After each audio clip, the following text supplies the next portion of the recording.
Good afternoon. I'm Richard. I'm with the Travel Industry Hub, and welcome to another of our sessions called Survive and Revive is the initial sessions we do. And we also do these ones called Product Thursdays.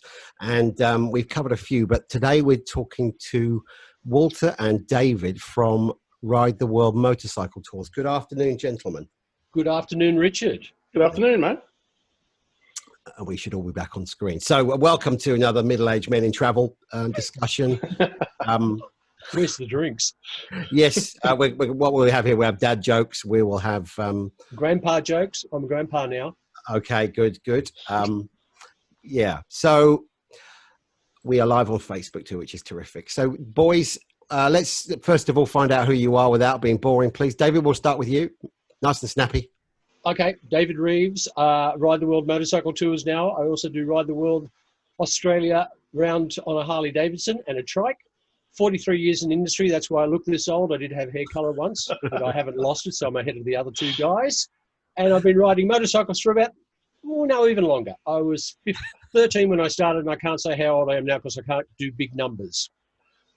All right, well, we'll get you a nice chair. You sit down, relax. We'll talk to you when you need to.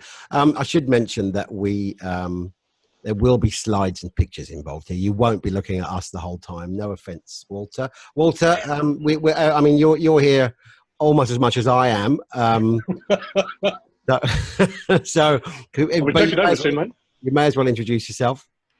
Working with David with Ride the World Motorcycle Tours. Also have Unique Cruises as well as another business. But today, obviously, all about the bikes. I've been riding since I was 15. Ridden all over the world, and it's just awesome to be able to combine two passions with travel and motorcycling. Is that simple enough? Now, I'm having trouble sharing that to the event because Facebook's all changed on me. And when you get to our age, that becomes a rather large problem. So I'm going to skip that until someone's waffling and try and do it again. So I'm going to invite you to waffle in a moment, boys. So look, your average startup in the world doesn't look quite like this, but the boys have started Ride the World Motorcycle Tours. How long has it been going for now, chaps? I've got November in the books when I look at it when we officially started. It's been like everything. The tax office may be watching. Sorry? The tax office may be watching. So when well, that's all right. I've been doing the returns. The next one's due on the 28th of the month. It's fine. We're all under control. Okay. And they had their launch party. That was the first one that we held. The first thing that we held at the Travel Industry Hub. And Luke, who I know is listening, was actually gluing the last carpet tiles down the very afternoon before they came in for that. And you can see pictures of that on our website, actually, if that interests you. But so a special place for us, for you two, because you did take that gamble when we were still very much in the construction phase of saying, yeah, we'll be ready. But it did go ahead. So let's talk about the motorcycle tours. And there's a lot to cover today, and we'll try and whip through it. Still covering some misconceptions as well, like who this is for. But first of all, you've got your, quote, road names. And one of you is Wombat and the other one is Yoda. Now, I don't want to make speculation, but I think I can probably guess which one is which. Walter, can you explain? Yeah, well, you've known us long enough to know that I'm certainly not Yoda. Road names are something that when you're a motorcyclist, quite often when you're going out with groups and in social situations, you get given or you adopt a pseudonym. And it will reflect something to do with your personality or your knowledge or maybe an accident or something that just triggers and it just kind of defines a little bit of who you are. And so my road name is Wombat, and mostly because that's my spiritual animal. I just love the fact that wombats just do their own little thing. Don't really pay too much attention to anybody else. They womble along at their own rate.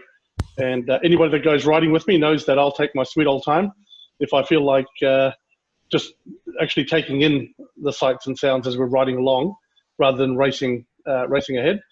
And I actually created the name of Yoda for David. Initially, I was calling him Motorcycle Yoda in most of our correspondence because if there's anything to know about motorcycles, then David had the answers. Even if it was something obscure about some little motorcycle company that doesn't even exist anymore, then David will just come up with all these facts about that company. And then I realized after working with David over the last couple of years that he knows a whole lot more than just motorcycles and his industry experience and just life experience. So I shortened it down to Yoda. So that's where his road name Yoda comes from. I just wish I could learn to speak like Yoda. Let's not start now. So tell us how the company came about. All right. So it actually started as Ride the World Australia many years ago. And then when I met up with Walter, we decided to put it together and make it further, more expansive. So it's become Ride the World Motorcycle Tours. But it's just with the knowledge base Walter and I have, we thought that takes us to another place, being motorcycle tours. I also had a problem at the beginning because I'd go ride the world and I'll go push bikes or horses. And I went, no, motorbikes. It's about motorbikes. That's why there's one on the emblem. So it started that way. It was, as Walter said earlier, combining a passion and combining the knowledge that we have. That's how we put it together. Good on you. And the tours, so where are you guys covering? You mentioned Australia, then it's a bit bold to go and say the world. Now, Walter, if anyone can't see Walter's screen, if you're on a phone or perhaps you're out walking your dog, which I know some people do, you've got Australia, New Zealand, USA, Canada, Mexico, Vietnam, India, and Europe down the side of you. And South Africa. Yeah. Let me just, sorry, I was about to share my screen then, but I'll do that at a different point. We do tours pretty much to all sorts of different destinations. As you said, Richard, we've got all those listed down on the side there. And as David mentioned, we started off in Australia with the day tours and more short tours around New South Wales. But we do have contacts and contracts all over the world. So Vietnam and India are certainly big markets to us, or will be again once we're able to get out of here. And the USA, of course, is a huge market for Australians traveling and wanting to take over the wide expanses throughout the US. Yeah. And we've had all these dramas. So you were ready to go early part of the year, and of course this strange phenomena happened. I should mention the date, which is, I believe, the 8th of July, which is always relevant because people do watch these back later on. This is when Melbourne Victoria, has just been locked down. Our thoughts are with all of you guys there. It's not easy. So, but for you personally, you've had to adjust, and we can use the pivot word because we are old enough to do that, aren't we? We can keep saying pivot. What was the other one? Rotate. Rotate, yeah. Wheel around. Unprecedented times. Unprecedented times. We'll pivot.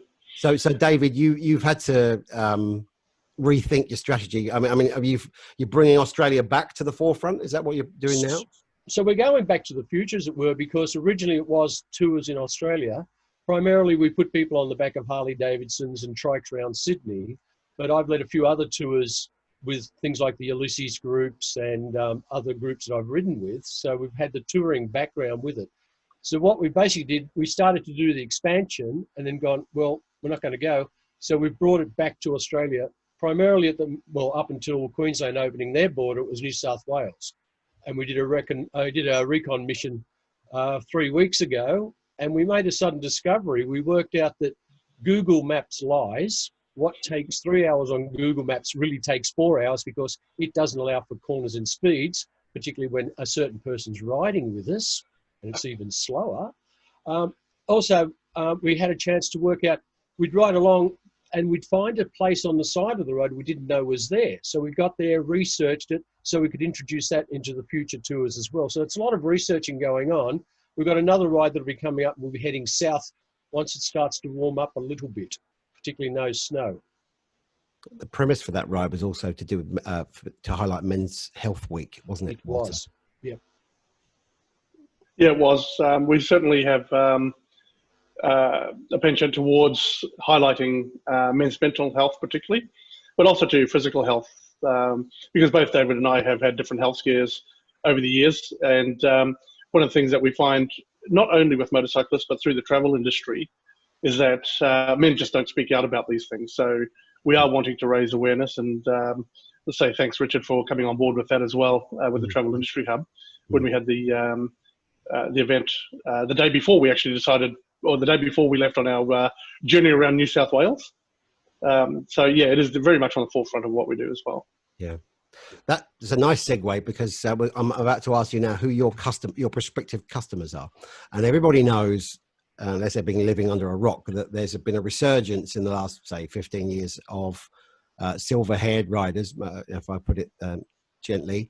But that's commonly known. But you guys want to tackle that myth, don't you? That it's all about granddads. You know, you should perhaps have someone on your staff who's a bit younger, maybe who can do that. But you're going to try and tell us all about it. We've got a video to show in a moment, don't we? Yes, we do. It's I mentioned the Ulysses clubs earlier. That was something that was started, and it was sort of like a mental health thing as well, because it was before the sheds, the men's sheds, which are brilliant.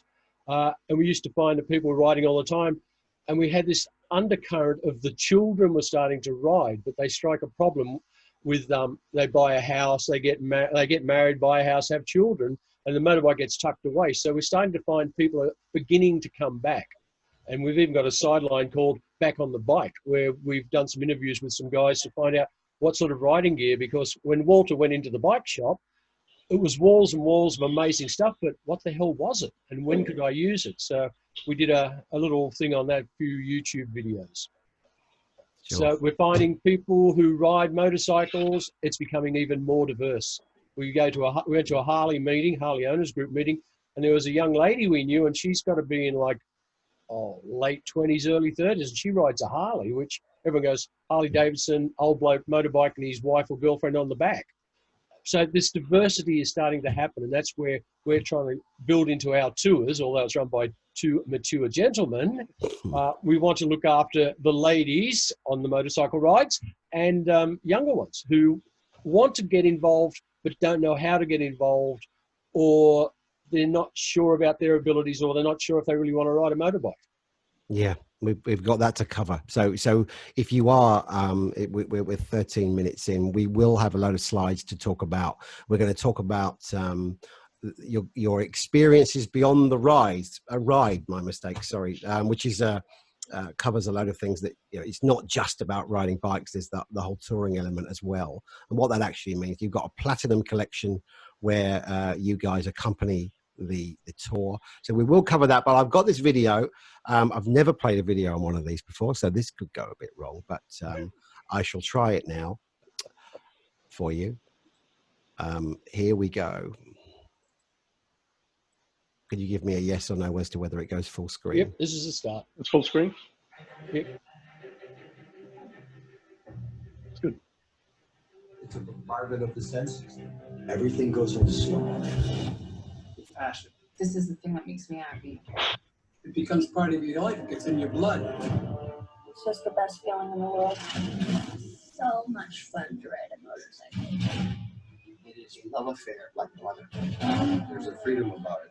Once you try it, if you like it, you'll never leave it.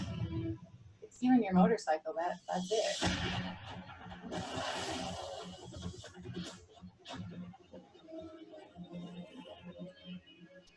Motorcycles literally were bicycles, and somebody finally came up with the idea of putting an engine in it. Of course, if you got an engine in a motorcycle, the next thing is you got to start racing. Some of the greatest riders of all time. They're badass. They're real men. Some people have it inside. It's a seed. And if you ever put the water on it and you feel the sensation, the seed is sprouted, and it doesn't die till the day you take your last breath. I was probably 6 years old and I saw a mini bike, and I was hooked. The first time I rode, I just felt like I could do anything. How do you stop it? How do you stop it? I was so excited to know that I was going to ride my bike the next day. And I still feel that today, every day. I think it's like trying to learn how to play a violin. It's just hideous, and then all of a sudden it's like, oh my God, I know how to ride this thing now. Motorcycles have put me in touch with wonderful people. As a result of that, I have an elevated idea about how good everybody in the world is. Motorcycles and family, they just go together. I totally see myself teaching my kids if I have any, which I do want some. My release, it's my medicine in this crazy world. I cannot tell you how wonderful feeling. Being on that machine. I ride because there's nothing like it in the world. And I can never imagine not doing it. Don't be scared. It's fun. I'll cheer you on. What I like, Richard, about that clip, and particularly the doco that it's all about, is it shows you the variety of motorcycles, but it shows you the variety of people who ride. And it's not restricted by race. One moment, please, caller. I have just, it's gone to the next video. Oh. Sorry. It's not dictated by age, race, religion, or anything. If you've got balance, and even if you don't have balance, you can ride a trike. There's still an alternative for you to do it. But it's just such a diverse market of people who are out there who we often think, as you said in the early part, some old bloke with a beard and silver hair and a few friends. But there's so much more. And it's an opportunity for a lot in the travel industry to be able to buy into. Who goes on tours? I'll share my screen if that's all right, Richard. Yeah, sure.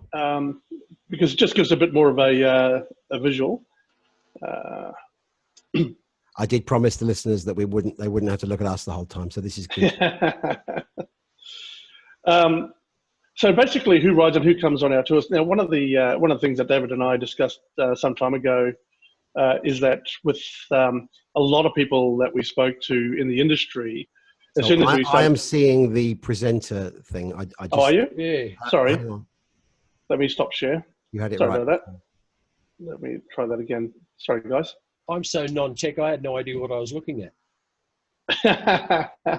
And because I'm the host, I don't know what everyone else sees. So there we are. There we go. This is more like it. Okay. Perfect. So one of the things that we identified is that most people we spoke to as soon as we talked about motorcycles is that they had the vision of motorcycle touring was all about this. There's a bunch of guys that go and ride bikes for a week or 2 weeks, and that's pretty much it. It's a male bonding thing. But what we have found over the years, that used to be true a few years ago. But as David mentioned earlier, motorcyclists are so diverse nowadays. So as we saw in that clip, we do have younger women riding. Let me just get this up here. So we have younger female riders, and look, they're not sitting on the back of their boyfriend's bike. They've got their own bikes, and they are very proficient riders. And we also have the older generation as well. It's not just guys, it's women as well. They've been on bikes longer than I've been alive, so we're not going to exclude them as well. We also have couples that would like to go. Now, couples can be broken down into two elements, and one of the things that we don't want to do is prejudge when somebody comes in looking for a motorcycle tour, because you do have the couples where one person will ride, and it's not always the guy. Sometimes it's the girl that rides and the boy sits on the back. Or we have those that have their own bikes each. So they'll come on our tours, and they will have their own individual bikes and follow the same tour and just share accommodation, of course, in the evenings.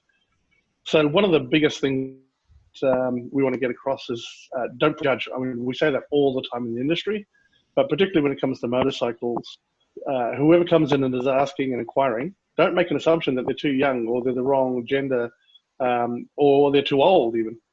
Because motorcyclists go from a very young age, as soon as they can get their licenses, all the way up until you can't really ride anymore. So if you're asking like who comes on our tours, pretty much anybody that has a love of motorcycles.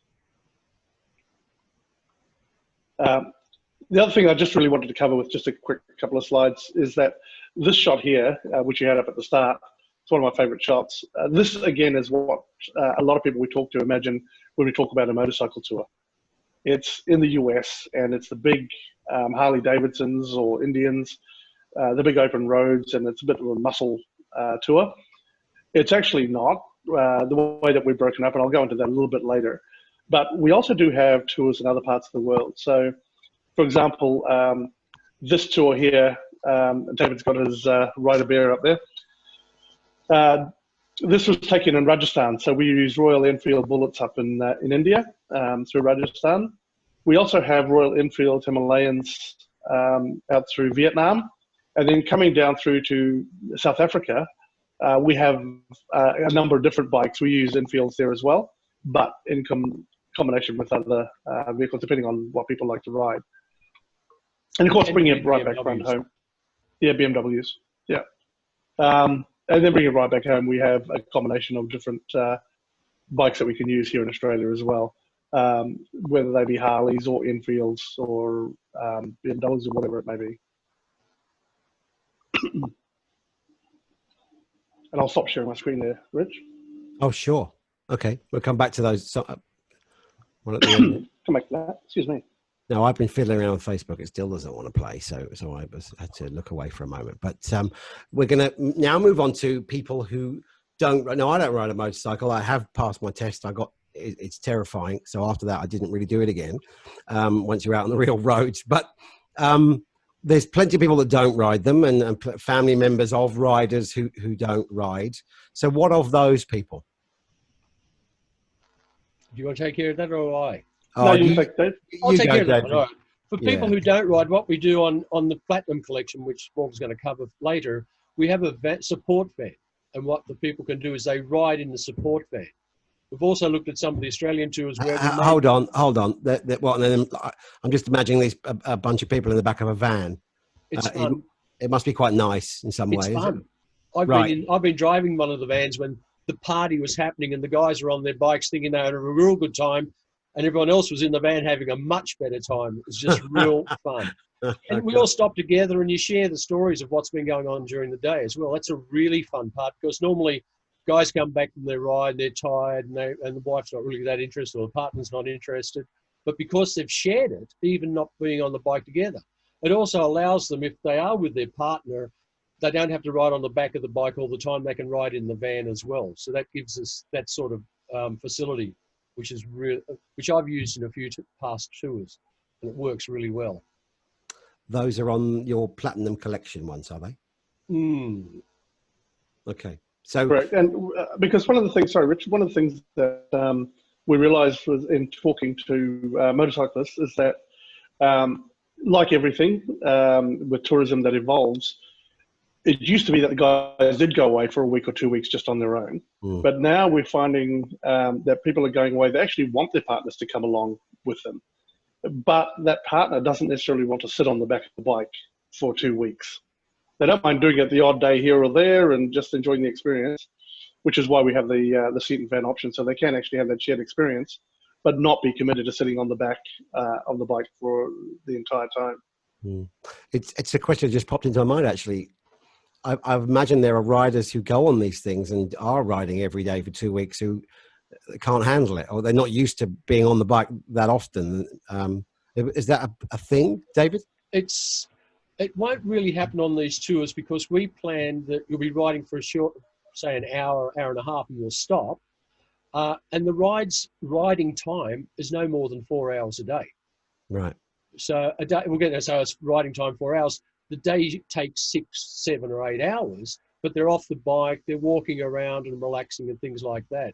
So that's one of the beauties of having a prepared tour, instead of trying to go, I'm just going to go for a ride out to this place for a few weeks. And you haven't got a support structure, where with us, you've got the support structure.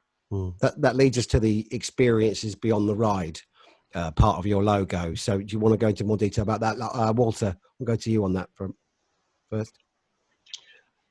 Yeah, I'll just flip back to sharing the screen. He's obviously got more tech than I am. And me. One of the reasons I like this shot is because this really epitomizes what we do. Because more often than not, as a motorcyclist, you ride past scenes like this. You don't stop. You're looking at the road ahead into the next destination. You're not actually taking the time to actually enjoy where you're at. So being able to structure in time to be able to pull off the side of the road, taking these amazing views, or have these extra experiences. As David said, our ride time would be 4 hours in a day, but it still might be an 8-hour day, because we are stopping and we are exploring the scenery of where we are. So with experience on the ride is making sure that we are incorporating the actual tour element of traveling overseas and domestically as well. So rather than just getting from point A to point B as quickly as possible. Are all your clothes and everything else inside the bike, or where's all your luggage on one of So these? that's the, oops. Well, normally, if you're doing your own thing with a few mates, they'd be in those bags. If you've got large bikes like these are referred to as baggers. And it's because they've got, and you've got to limit it. You've got to know that you're not going to be taking the good suit to go out for dinner, because maybe we won't be doing such things, but you've still got to be able to take the basic necessities. A friend of mine's got a nebulizer, so every time he packs, he's got to work out where's he going to fit the nebulizer so he can fit the bags, the clothing around it. But with our platinum tours, the stuff goes in the truck. It's in the van. So you can carry more stuff, or you don't have to worry about having the bags on the back. What are different types of riders? So, nothing is going to suit everyone. You're going to have people that want to race off into the distance and don't want to go along, the speed limit. Yeah, it's interesting because the ones who are slower, the support van will always be behind them, so we know where they are. The one you're talking about, we travel maximum the speed limit because I don't want to get into trouble anymore with the police. I meet them up. Anymore? What you were previously in trouble with the police. Constantly, they don't quite understand it. I don't believe the speed limits are correct, but we've got to live in the society we do. But we don't exceed the speed limit because it's dangerous for us to do that. It's bad for our business. If somebody does want to go ahead, as you were saying, we'd have to get them to sign a waiver and explain to them what's going to happen. And we'll also give them where we're going to be that afternoon or at the next stop or that night. We also take everybody's mobile phone numbers so we know where we are. We can always be in contact. My helmet's actually wired up to my mobile phone. I can talk through the helmet. So we've got those sort of communications going on with anyone who moves forward or away from the group. What about insurances? You've mentioned that you go to Vietnam and places like that. That must be very difficult by location, is it? It's primarily trying to find the travel insurance that'll cover motorcycles, because a lot will get there and have a limitation on the size of the bikes. We use an insurance company that allows motorcycles of any size, which is great. The other side of the coin, though, is licenses. You mentioned Vietnam. Legally, Australians can't ride in Vietnam. The Australian licenses aren't recognised. The international driver's permit issued in Australia is not recognised. We found an operator where we can provide legal riding forms so they can come on a ride with us. We're not there's no problems with insurance, the police, the authorities, or anything. That it takes care of the problem. I'm just throwing questions into the mix, but I didn't want to interrupt you with your talking about experiences beyond the ride, Walter. Are you? So you pulled down that slide. Was that the last slide? No, I will. We've got a few more slides to share. Sure. Something's playing up with my internet at the moment, so let's just see if I can do this again. The good thing about doing things live, right? Have a we're good. That suddenly decides to become unstable. Yep. So you can see the San Francisco. Yep. Yeah. If we lose you, it doesn't matter. We've got the nice pictures, so I'd rather have the pictures than you. And then of course David can talk us through the pictures. I thought you were going to say it's nice to have me here. Thanks. I was going to say it's probably more preferable if I go. Yeah, right. So with our platinum collection, if we could just touch on that. So basically, we are looking at smaller groups. As David mentioned, we have got that support vehicle, which is not only for luggage, but also for passengers to come along. And incidentally, if you don't ride and you have no interest in riding, you can still come along on one of our tours. You can just be a passenger in the van for the entire duration. And we have had a few more inquiries because of the tours that we're putting together. They're just really good tours, period, whether you're on a motorcycle or in the van. So that is an option for people to come along with us. With our Platinum Collection, we have gone more top shelf. So we are looking at premium hotels.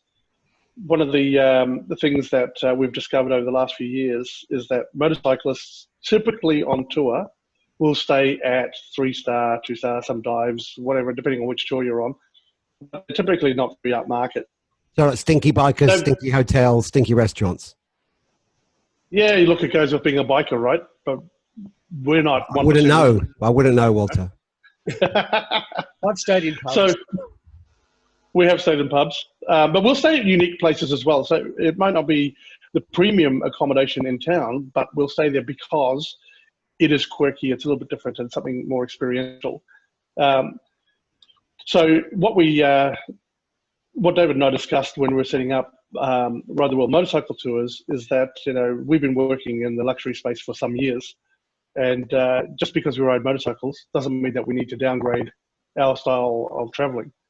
And as we put this out to the motorcycle community, what we found is a great response back from that to say, you know what, yeah, people would like to stay at these premium places. So that's where our Platinum collection comes in, with David and I escorting those as well. When you say the motorcycling community, how have you reached them through the magazines and the other publications?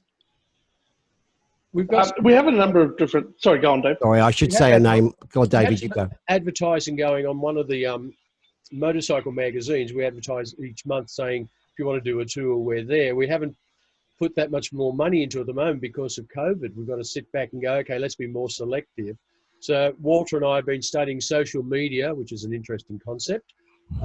So a lot will go out through that, and also talking to people like you, Richard, and having these opportunities to talk on Facebook and all the other places. We hope that moves it forward as well, because we've got the websites and those, but you've got to get people to know that you have them. Yeah. Go, Walter. Sorry. You reminded me of something else. When we were at your travel industry hub, and we did our presentation night, I had a journo there who I've known for many years, who's been editors of many bike magazines. And when Walter was talking about premium accommodation, 5-star, he started nodding. And he came up to Walter later and he said to him, oh, at last somebody's doing it. Because as Walter said, most people go, oh, it's going to be a 3-star, 2-star, a tent, whatever. Sure. Back to these Platinum collections. Do these include you on them? Yes. Pretty much, yeah. So it'll either be David and or I, or we have resources for other people that are very experienced motorcyclists and tour guides. So I was going to say, someone may not want to go with one of you two. They might want someone different. My wife's not going. Right. Okay. And I mean, let's just talk about the group. Richard? Let's talk about the group thing. So these are scheduled departures, are they? How does it all work? Walter. Yeah, on our platinum collection, we'll have 9 tours for 2021. So 2021, sorry. Which we are just trying to finalise the details. Obviously, it's taking a bit of extra work to get some of the information together at this point. But in the next 2 months, we'll have that fully up and out for people to be able to book on for next year. And those will be escorted by us. And most of them will be in the States, depending on what happens. But we'll also have a tour going around through Europe as well. If we need to, and we're just monitoring what's happening on a week-by-week basis with the US, if we need to, we will shift some of those itineraries and actually, I was going to say, well, we'll pivot over to Southeast Asia, depending on what's happening there, or South Africa. So we can move it around, depending on what we see happening over the next couple of months. But at this stage, we are anticipating that the US will be okay to travel in sometime next year. So we'll have the dates out, and if we have to move them, then we'll adjust accordingly. A lot of the tours that we're doing next year are actually based around motorcycle events. So the big bike shows, which Australians will go to. Your audio is not the best, Walter. Have a rest for a minute. I'll just come back to you in a second. Okay. We're just losing you ever so slightly. Just try again. Okay, we'll check that. Better. That's better. Is that better? Having for some reason it keeps coming up on my screen as internet unstable, kind of like my life, really. Goes with you. I worked in technology for many years. You just blame the internet and everything. It's Anyway, carry on. I thought the internet was describing Walter, but I was a bit confused then. Mm-hmm. What I'll do now, if it's all right, Richard, is I'll just flick through a couple of itineraries that we have for next year, because while we've got the screen up there. So these, I'm just showing a couple to give an idea of what we're crafting together. Can I just jump in, Walter? I mean, if there are people watching who think, Australia, we're going to come to that, or we'll talk about that in a moment. We will after I've done these, and then we'll have a Yeah, chat for a bit more sure. about it. I just Yeah. don't want people thinking it's all international, because you have got some focus on Australia as well. But please carry on. Sorry to interrupt you. Correct, yeah. No, that's all right. Good point. Thanks, Rich. So this one here, or these two, in fact, are based around Daytona Bike Week, which is just a massive fun festival at Daytona Beach. And what we're doing is we're actually starting in New Orleans, and then we'll basically follow the coast around through Mobile, Alabama, coming down through into Florida. We'll make our way all the way down to Key West. We will overnight in Key West, and then come back up. We'll overnight in Miami Beach, and coming up through to Cape Canaveral, and then eventually coming up to Daytona Beach itself. And then we'll spend a few days there with our group. Then David and I will have days off, and then we'll pick up the second group and do that in reverse. So the second group will spend the first couple of days with us at Daytona Bike Week, and then we'll do that reverse itinerary. This one here is based around Arizona Bike Week. It's just a great trip from Las Vegas. What we do is we drop south, and we'll ride a portion of Route 66. Am I? Now you're right. Sorry, guys. What have you got there? We're good. We're good. Carry on. The right one now. You've gone quiet. Sorry, are we on Las Vegas? The right slide now. You're on the last slide. Down to Scottsdale? Yep. Okay, so yeah, perfect. So we from Las Vegas heading down to Route 66. We'll ride a portion of Route 66 before we head south again. We'll go down into Scottsdale, Arizona. We'll spend a full day at their Arizona Bike Week Festival. And then we'll cut up through the hills and make our way to Winslow. And yes, we will be standing on the corner of Winslow, Arizona, before we head back on a portion of Route 66. And then beautiful scenery, beautiful roads as we'll make our way up through the Grand Canyon, around all the canyon lands, Bryce Canyon. We'll make our way back down through the Valley of Fire and then drop back into Las Vegas. That one must be awesome. Yeah. Spectacular. The scenery, the history. Sorry, Dave. It's got everything. It's got the events. It's got the bike. You've got walking through Vegas. Traveling through Vegas is always an event in itself. But the scenery, the canyon, 66 around Seligman, around that sort of area, and Williams is brilliant. There's some great little cafes in Williams that are so Route 66 traditional that you go, I know where I am as soon as you walk up to the front of it. It just blares Route 66. And Bryce, fantastic, beautiful a beautiful area around there. That's enough for me. And the last one that I'll show you with the map is probably one of my favorites at the moment, which is we're starting in Las Vegas, and then we're heading north up through Nevada, and we'll come to a little town called Ely, and from there we pick up our passports, our a specific type of passport from there, and we're going to ride down through towards Lake Tahoe, towards Reno. And when we're traveling down through here, we're riding on Route 50, which has been dubbed the loneliest road in America. So as we stop along the little towns, they stamp our little passport, and then we get a certificate when we get to the other side because we have ridden on the loneliest road in America. So that just in and of itself is really cool. Then we'll spend a night in South Lake Tahoe. We'll cut through the mountains, make our way down to San Francisco, and then we'll follow the coast down Pacific Highway. And because we're heading south, we're on the right side of the road to be able to take in the Pacific Ocean as we make our way down south. And then we're going to cut back again through the hills.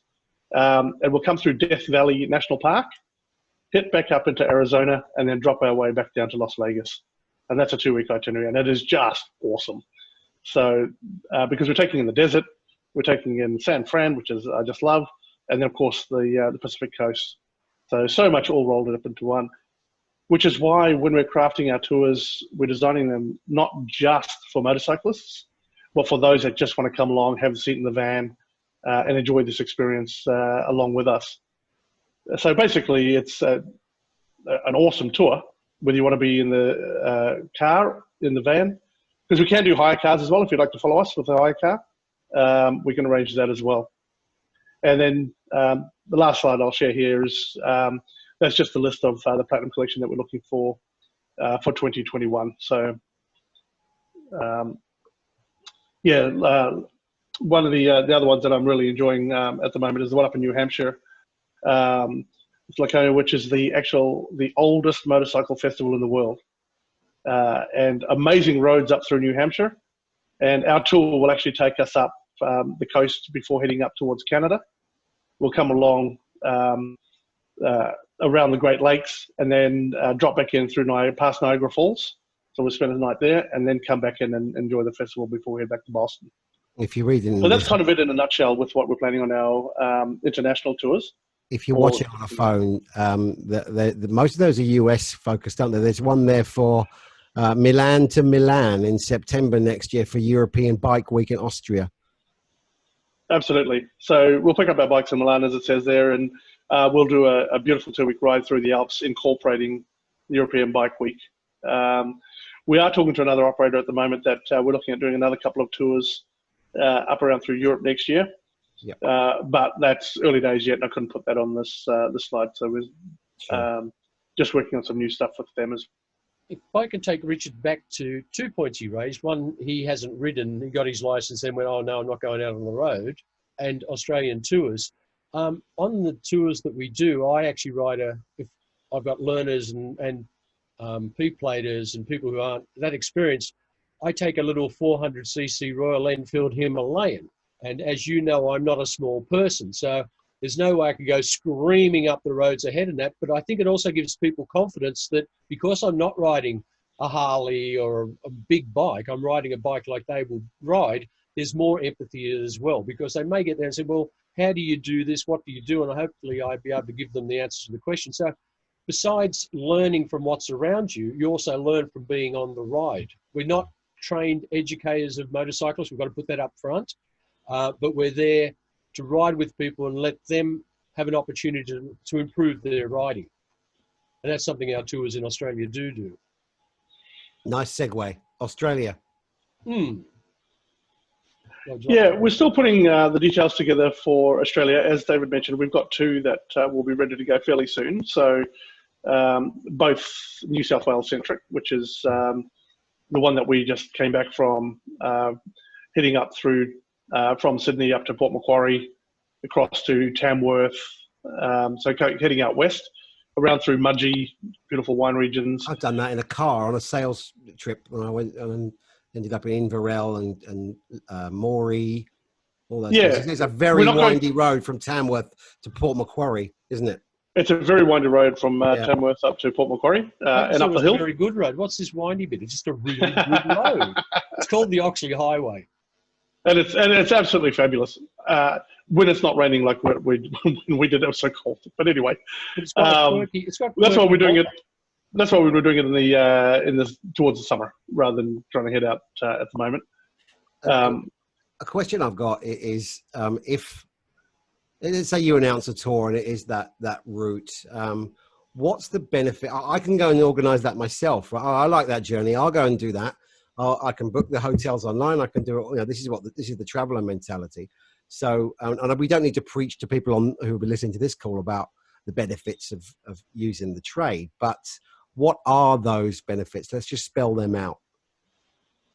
The benefits we have is that, one, you're traveling in a group, and that's always more secure, and you feel safer with a group. You've got a group that you can share the experiences with while you're riding. Yeah. And you talk to each other and you stop and you actually come back and you've got a whole new group of friends as well, because you've got a common point of interest, which is the motorcycling. You've been on a ride together, which is another benefit, which we find from people who do tours. They tend to form a little group after the tour. The part I found with the last trip we did through Port Macquarie and I was basing it on Google's traveling times and my traveling times, and we weren't traveling at that speed because it doesn't allow for corners and things like that. So if you're putting it together and go, oh, I'm going to go from, I don't know, Nabby, I'm going to go from Port Macquarie to Tamworth. It's going to only take me 4 hours riding, but you're going to miss a lot of the things along the way because there's falls and there's little towns that we know of and there's some great food stops. That's why I am the size I am. I ride motorcycles to go to different food places. So I've got 2 passions there as well. You can do it yourself. That's always there. But it's better to have people around you, travel at least in a pair. But of course, we'd much rather take more people. And again, because we're on the tour in Australia, we like a premium tour, a tour of ours because we're there, and you've got the van sitting there, and there's the luggage is sitting there as well. And we're currently working on organising a trailer. So if somebody's bike breaks down, we can keep going.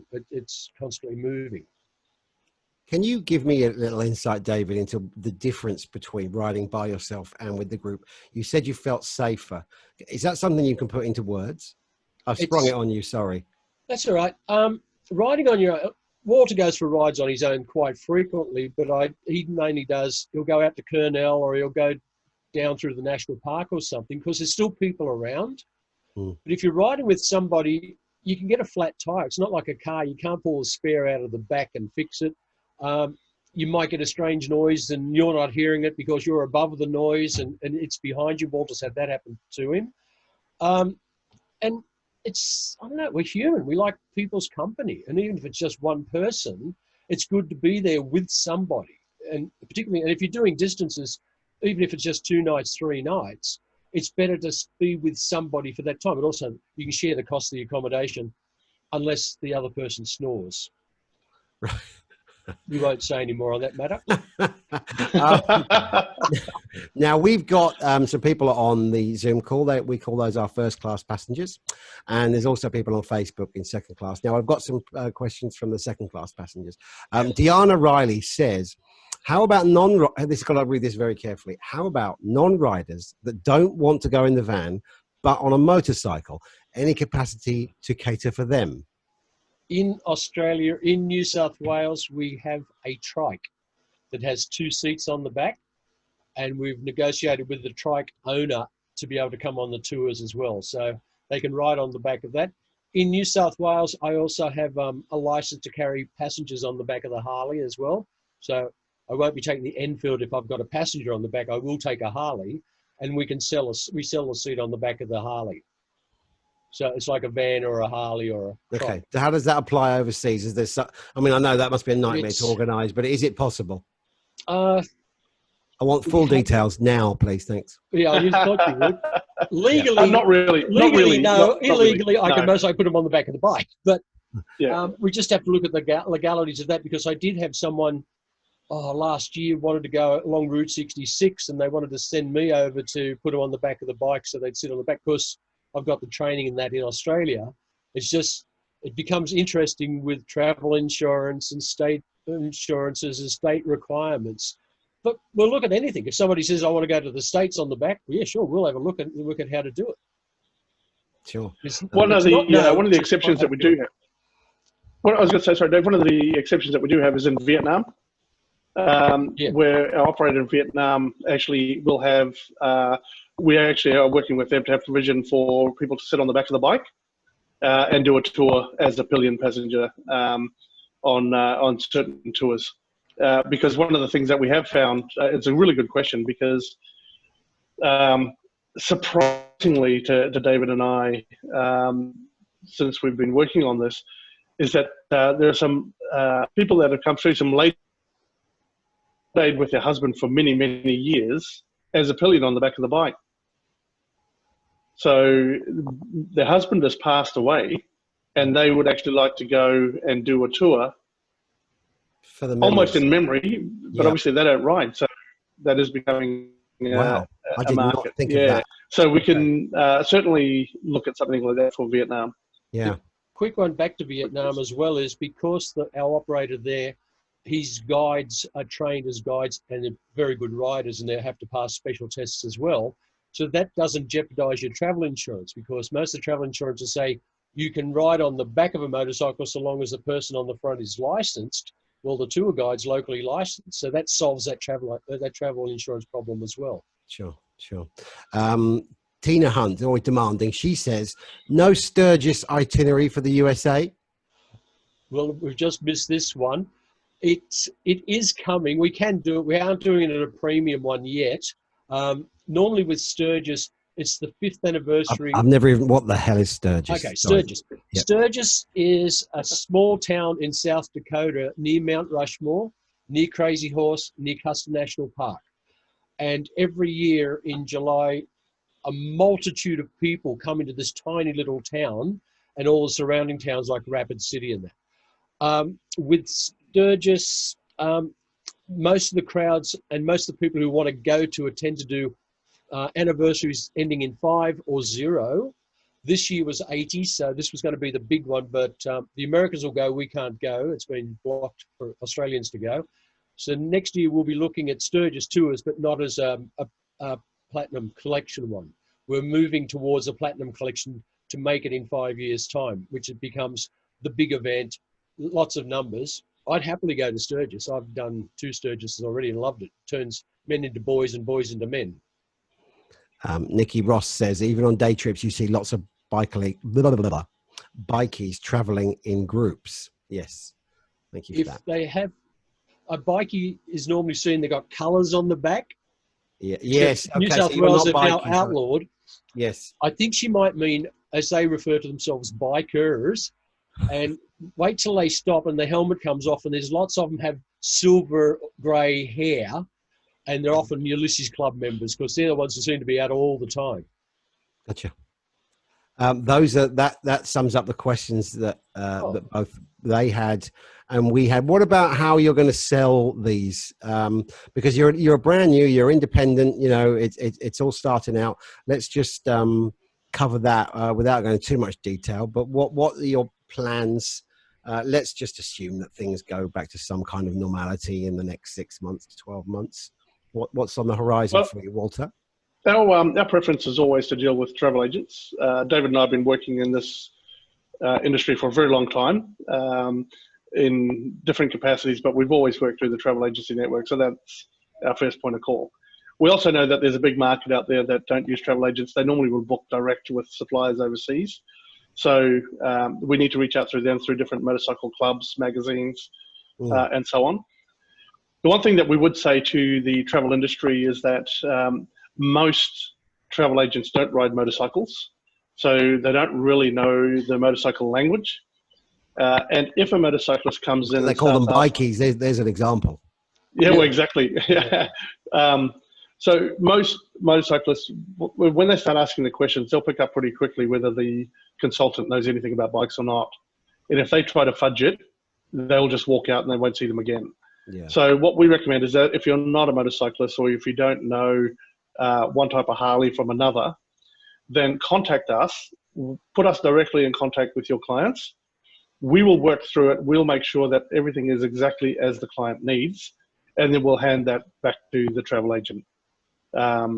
Because we're not booking flights, we're not booking the insurances and stuff, all like that. That's the agent's expertise, not ours. So that's our message to the agents. Look, if you have people coming in inquiring, and again, you have no idea who rides a motorcycle and who doesn't. Since David and I started really ramping this up, the amount of people in the industry that ride has surprised us. And a lot of young female riders in the industry as well. So don't assume, like we said at the very start, of who a motorcyclist is or who wants to go on a motorcycle tour. But really just let us know, let us do all the hard work and get the right people on the right bikes on the right tour. And then we'll hand that back to the agents. Of course, the other one with COVID and how we're all going to be doing it differently as well, a lot of the agents will now require appointments. So what they could do is get their client to make an appointment, contact us, make the appointment with us, and while they're with the client, we can have a three-way conversation. And you're already demonstrating you can handle Zoom and virtual backgrounds. I mean, you're better than me at that. So, would you like me to change my background? No, I do not want you to change your background. Thank you. If something will happen, it will go wrong, and it'll be inappropriate or something like that. And then all that hard work you've just put into the last 55 minutes, gents. I think we should kill it there and let people go. Oh, sorry. One more question. Diana says, does the tour cost include toll fees or entry fees to tourist attractions that may have a fee? Particularly the national parks in America. Yes, the fees are included. We're even working on a way at the moment so we can organise the fuel. So when we're going along, instead of everyone having to stop, fuel up, pay, move along, we just roll into the service station and everyone just pumps straight after each other and we settle the account. So it's just to try and make it more convenient. And that's what the Platinum one's about. It's to make it so you can go out and enjoy the holiday that you deserve. Nikki says, "Oops, bikers. Clearly, I am second class." She hasn't put an exclamation mark at the end, which makes me think that she may be slightly offended. I was joking about this. All right, I'm bored of you two, so we're going to end that there. Thank you so much. Really, it's cool, and I hope as you know, what supporters we are of yours, and indeed anyone who's trying to get something going in these times, we'll do everything we can. And I hope that those of you who have come along today have had some benefit from it. And please join us again for other ones. But just sorry, quickly, Richard, just before we go, I just wanted to say that, just so everyone knows that our registered office is actually at the Travel Industry Hub. True story. Because we work from home, so we wanted to make sure that when we're looking around for where we would register the business, it was perfect timing. So, yeah, good initiative from you and Luke, Richard, and we're glad to be on board and actually be able to utilise the Travel Industry Hub. So thanks, mate. That's nice work. We're on the travelindustryhub.com if you'd like to know more. Last thing, how do we contact you? Let me put up the. That's just my contact details. Contact David.